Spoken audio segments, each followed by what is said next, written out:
Tara, mag-unbox tayo.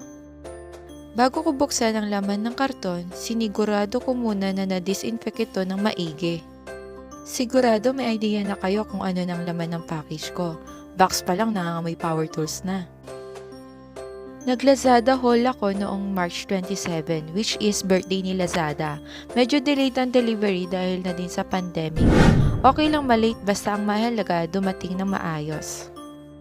Inisa-isa ko muna yung laman ng package. Syempre, gusto natin kompleto yung bayad natin items. Woo!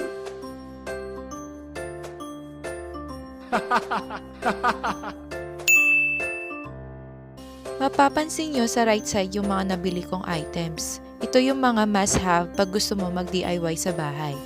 Magbibigay ako ng mga listahan at product review kung worth it nga ba itong bilhin. Kaya please, tapusin mo ang video na to. Siyempre, siguraduhin din i-disinfect ang laman ng ating package. Next goal ko is matest isa-isa if gumagana lahat ng Powertools. Abangan nyo ang per item product review ko para magkaroon kayo ng idea if pasok ba ito sa listahan nyo. Disclaimer lang po, hindi po ako professional pagdating sa mga power tools. Ito ay base lamang sa aking experience sa construction site at ang mga gamit na ito ay pawang pang DIY project ko lamang. No negative aura po tayo mga ma'am sir.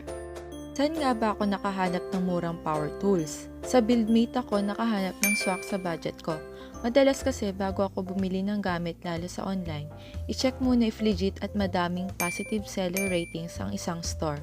Minsan, mabubudo na lang din tayo ng mga kilala nating artista kung saan makakahanap ng mura at quality na gamit.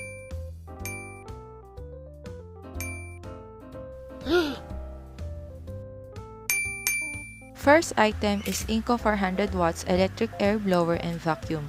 Isa to sa must-have ko dahil mag-start akong gumawa ng furniture na need ng blower para matuyo ang pintura at vacuum panglinis sa mga nalihang kahoy para iwas alikabok.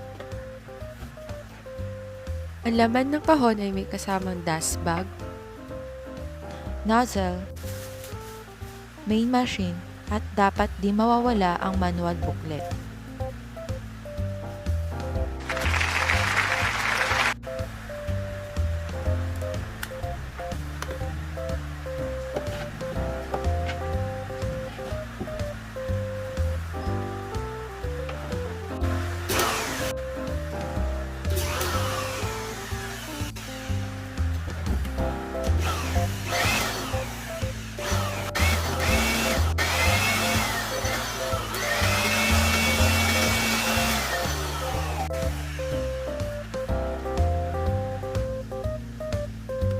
Ilipat lang ang nozzle sa gilid na butas ng machine at ito ang magsisilbing vacuum at sa kabilang butas naman ay outlet para sa mga dumi.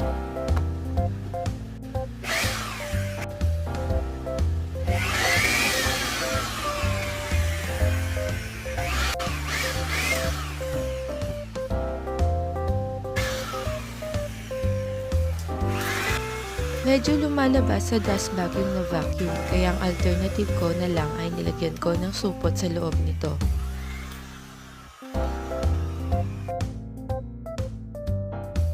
Mabibili lamang ito sa halagang 900 pesos. May vacuum ka na, may blower ka pa.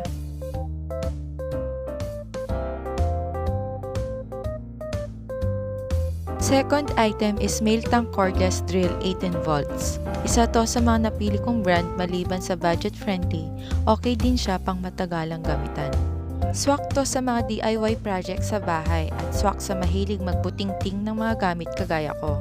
Isa sa mga laman ng set na ito ay 2 battery pack lithium-ion at isang charger. Sobrang handy at magaan ang drill na ito. Pwedeng-pwede to sa mga madaling mangalay gaya ko.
Swak sa budget sa halagang 1,300 pesos.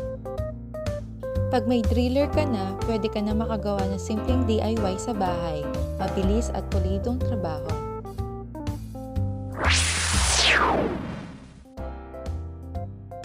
Third item is Ingco Palm Sander 240 watts. Sa box na ito ay may lamang free sandpaper, manual para sa instructions, at syempre ang palm sander power tool. Sobrang handy niya sa kamay at di gaano kabigatan. Sakto ang grip nito pag hinahawakan at maganda din sa personal. May kasama din itong carbon brushes na isa sa pinaka-essential ng isang motor ng power tool.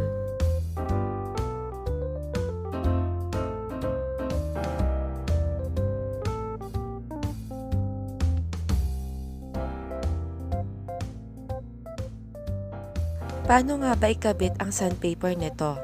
Una, ilapat ang nylon plate sa tamang hugis ng sandpaper. Iangat ang clamp o clip pataas upang maipit natin ang sandpaper. Medyo mahigpit ang clamp kaya ingat at baka maipit ang daliri natin.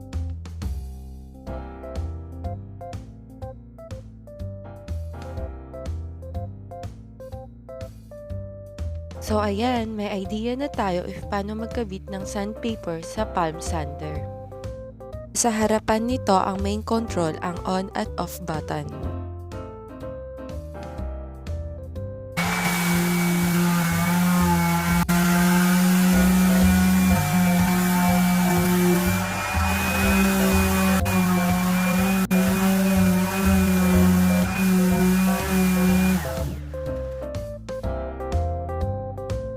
Ito ay nabili ko lamang sa halagang 1,600 pesos. Mura at effective pa. So ayan, pwede ka na mag-start sa woodwork projects mo.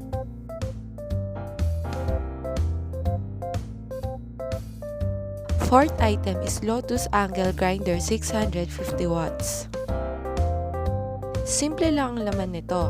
Andito ang main power tool grinder, protective guard para sa ating disc, isang Allen key hex wrench screw.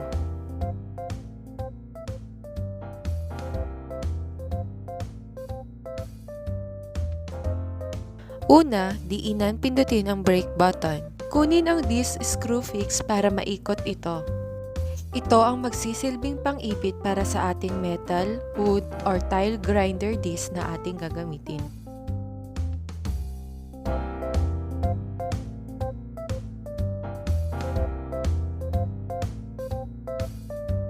Mahalaga ang guard na ito para sa protection natin sa ating disc. Maigi na huwag ito alisin upang panangga sa anumang delikadong sitwasyon.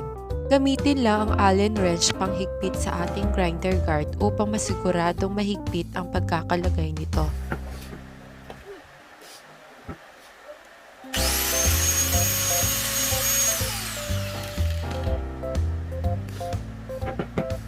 May kabigatan pero sobrang ganda ng handling grip at napakaganda ng appearance. Sa halagang 1,020 ay may sarili ka ng grinder sa bahay.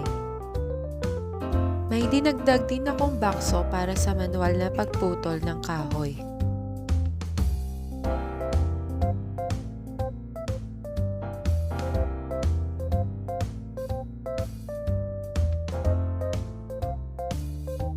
Ang kagandahan dito ay may kasama itong plastic box para sa 45 angle and straight cut na pagputol. Nabili ko lamang ito sa halagang 350 pesos.